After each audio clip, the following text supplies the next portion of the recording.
Hello, I'm Mindseye, and I'm going to show you around King of Stackers. We're going to start without an account at all and register right off the bat. So you can see here, it just wants an email, username, password, and some other infos if you choose to provide it.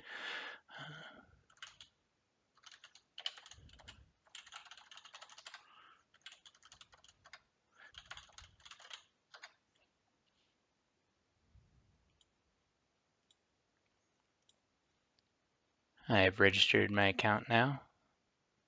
There it is. You click your email, confirm the link, and now I can log in.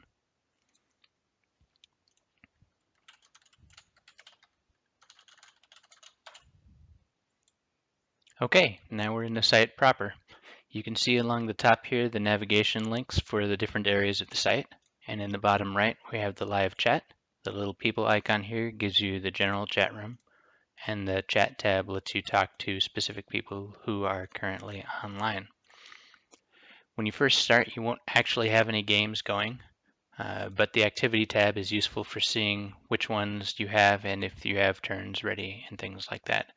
King of Stackers plays like a correspondence type game, so it's not really so much live play as it is you may take your turns and then come back later, and other people can take their turns and come back later, and so on. So when you start, the first thing you might want to try is send a challenge to anybody who wants to accept it. You can do that from the Challenges tab here. You click the Public checkbox, and the default settings are probably fine, and you can click Issue Challenge. In the Activities page, you can see that anybody will be able to see in the Public Challenges section the ones that you've issued. In another tab here, I'm going to accept this game so that we have something to look at. And you can see that Mindseye has accepted my challenge, and I can go to the game itself here. Now, while you are on the site and the other players on the site, you can actually see their moves. You can't see the pieces move around, but as they place stuff, it will show up on your screen.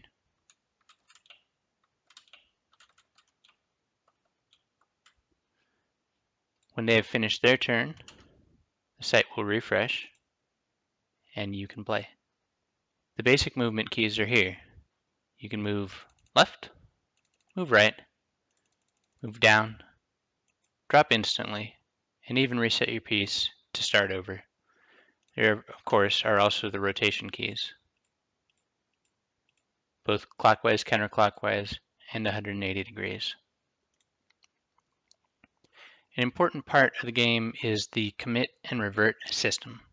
So you'll notice that as I make placements, I can't see any new information. I don't see where my garbage holes are. I don't see where my next pieces are. But if I click revert, it reverts the entire game back to where I was earlier.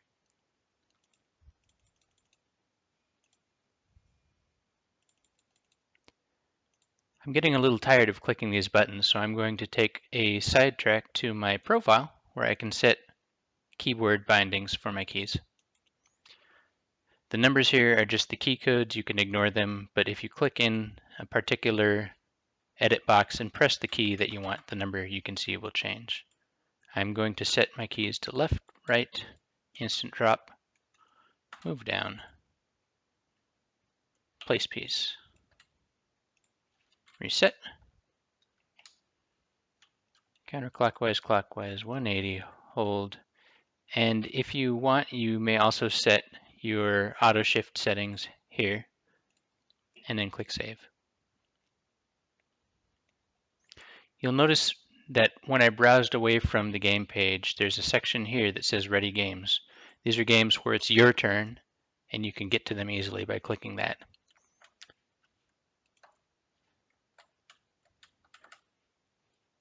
Being used to instant movement, I'm going to set my auto repeat rate to 0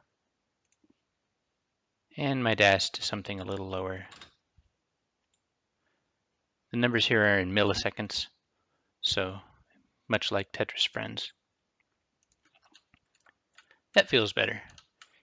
You may notice that sometimes when you are in a chat or another edit box, the pieces won't move on the screen. That is obviously because you don't want them moving around when you're typing, especially if space is set to something like drop. That could be pretty problematic. But there's a special key, escape, which will focus the main screen so that you can move again.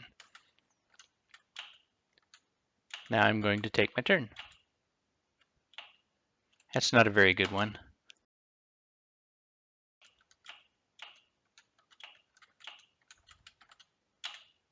Okay, I'm happy with that one, and now I will commit. Commit means that you cannot move back to a previous state and you're stuck with what you've got.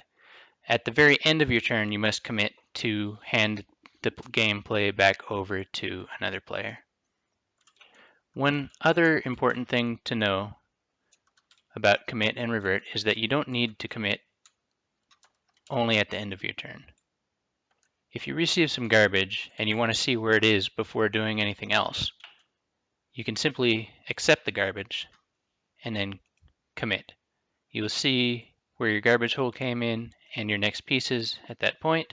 You can see you only have 6 moves left, and if I make some other moves and revert, it only goes back to where I have 6 moves.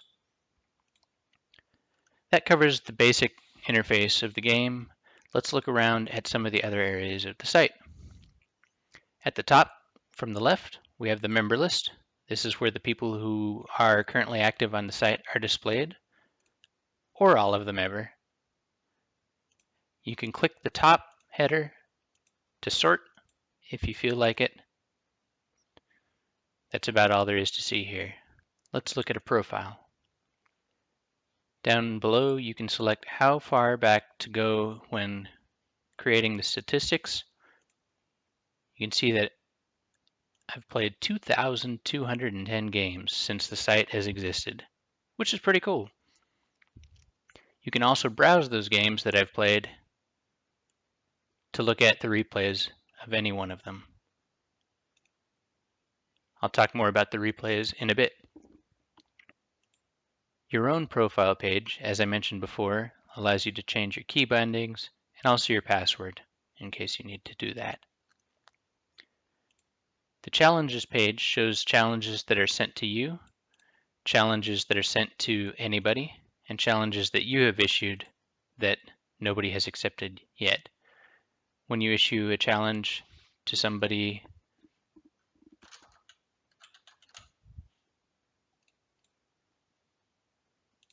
it shows up here with the option to revoke it if you don't want to play that game anymore or if they have waited too long, just to keep things tidy.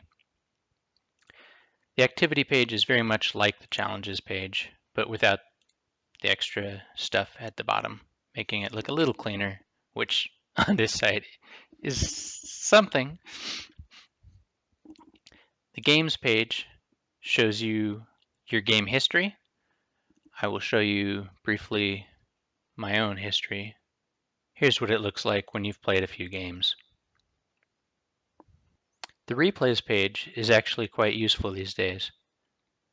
It shows you a list of recently liked replays, so you can find interesting ones to watch, recently completed games, so that you can keep on top of new happenings, and recent comments, so you can see what people are talking about. I shouldn't neglect the help page, which actually has quite a lot of information in it, most of which I won't be covering here. In particular, it goes into detail about the game mechanics and some strategy. And at the very bottom, there's a useful table that describes the different garbage settings for the different game modes. PC Challenge stands for Perfect Clear Challenge, and it is the only single-player game mode in King of Stackers. The goal is simply to create as many perfect clears as you can with a specific number of pieces.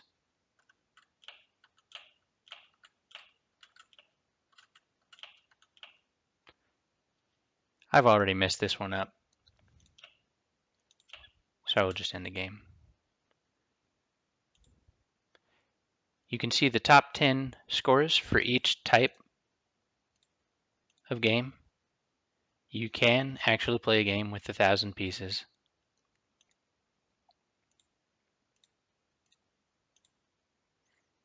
And in the leaderboards, you can select between the last 30, last 90, and best scores of all time. Finally, let's look at the replays page. You can see in an active game, there's a link at the top to view the replay currently. For games that are running, only you and the person you are playing can see the replay itself. The basic controls are right here. You've got forward a piece, backward a piece, to the end of the game, to the beginning of the game, and autoplay. Autoplay is not a real-time reproduction of how the game was played, and reverted turns are skipped, so you only see the turns that your players committed to. There are hotkeys on this page too. The left arrow goes back, the right arrow goes forward, space for play, up to speed up, down to slow down, space to pause again. The edit box here is for chat. When you leave a message here, it will be left on the turn that you were looking at when you typed the message. And later, when the replay becomes public, people will be able to see these as well. You can notice that if I go back, the message has not appeared, and if I go forward, the message appears at the point where I left it. One more useful thing to note, the link icon here gives you a link to the current turn so that you can share it with people. That's all for the basic introduction to King of Stackers. Have fun playing, and I hope to see you on the site.